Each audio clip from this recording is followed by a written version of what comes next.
Welcome to the Conscious Diabetic Podcast. Hi, and welcome to the Conscious Diabetic episode 6. It's been quite a while since I've done the podcasts. I had to take a small break due to some health reasons and other bits. But we're now getting back on track with everything. So the subject of today is getting competition fit. So yeah, this is more to do with CrossFit again, because that's a big part of my life. So I started CrossFit 2 years ago. It transformed my life, my fitness, and it's how I did, or it was a part of my 100-day challenge, of which I wrote my book about. Still finishing writing that book, actually. And then hopefully it'll soon to be published.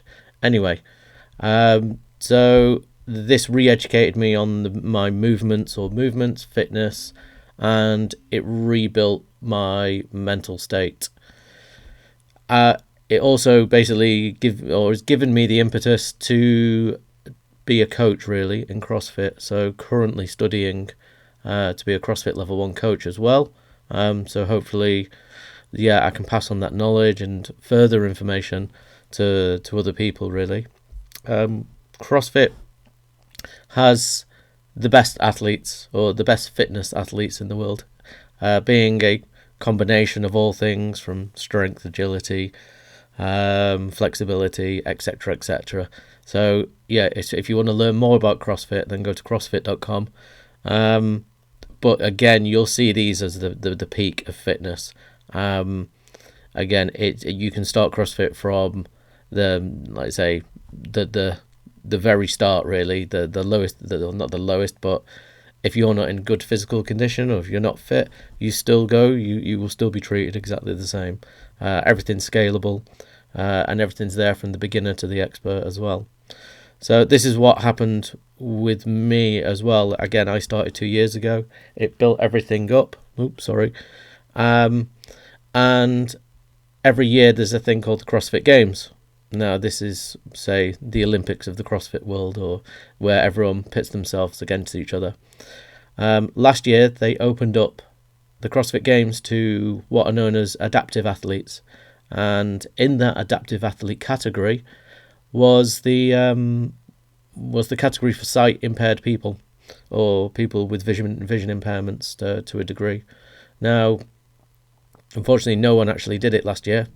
So I've decided to try and either A, qualify for it, and B, see if I can get into the CrossFit Games 2022 as an adaptive athlete. I'm also a masters athlete because I'm also 41 years old, although I might not look it. I've been diabetic for 36 years, from 5 years old, and that equates to 41 young years of age. Now, my view is to be, over the next 4 months, I'm going to be doing my podcast.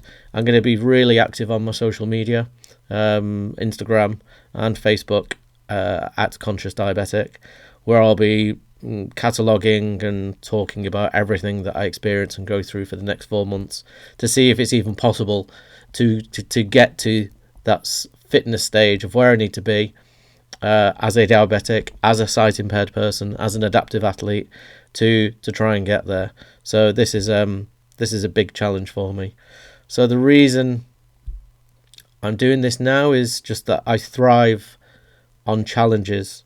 I thrive on looking at the good and the positive out of diabetes, where I see, and I'm the same, and I see it on some of the forums and groups, that you get used to hating, or using the word hate or dislike, or I don't like the condition, and that sort of mindset caused a lot of suffering for myself, and also for people around me, because obviously if I'm suffering, then other people were as well.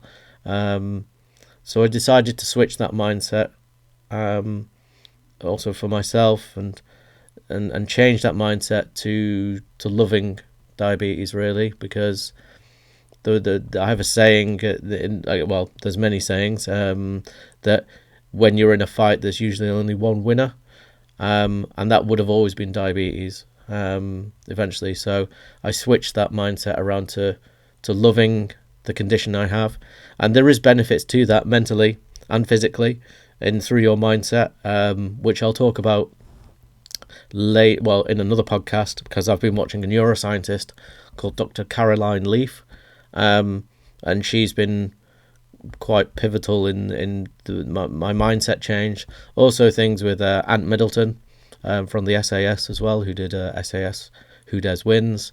James Smith, PT as well, is a good guy. I've been reading his book and doing his audiobooks as well.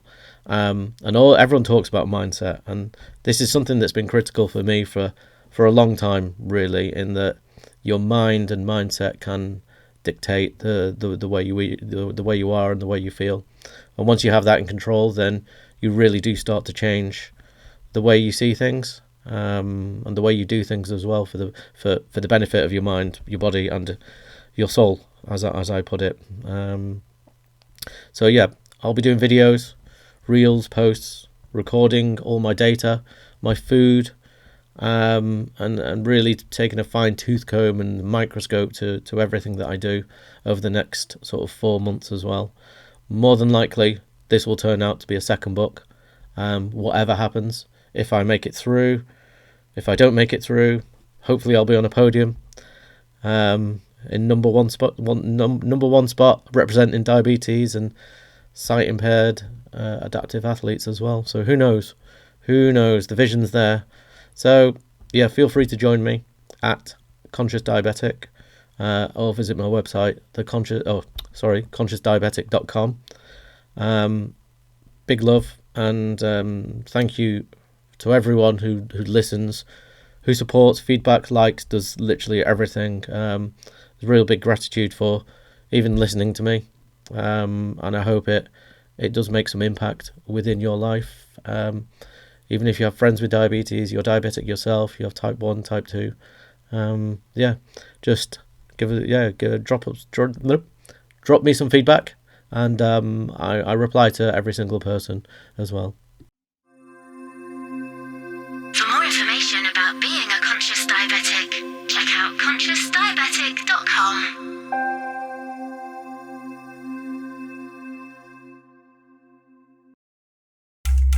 Check out our Conscious Diabetic socials on Instagram and Facebook at Conscious Diabetic. Are you a conscious diabetic? Leave us your reviews and feedback. Thank you for listening. Thank you for listening. Thank you for listening. Big love. Love. Love. From all of us.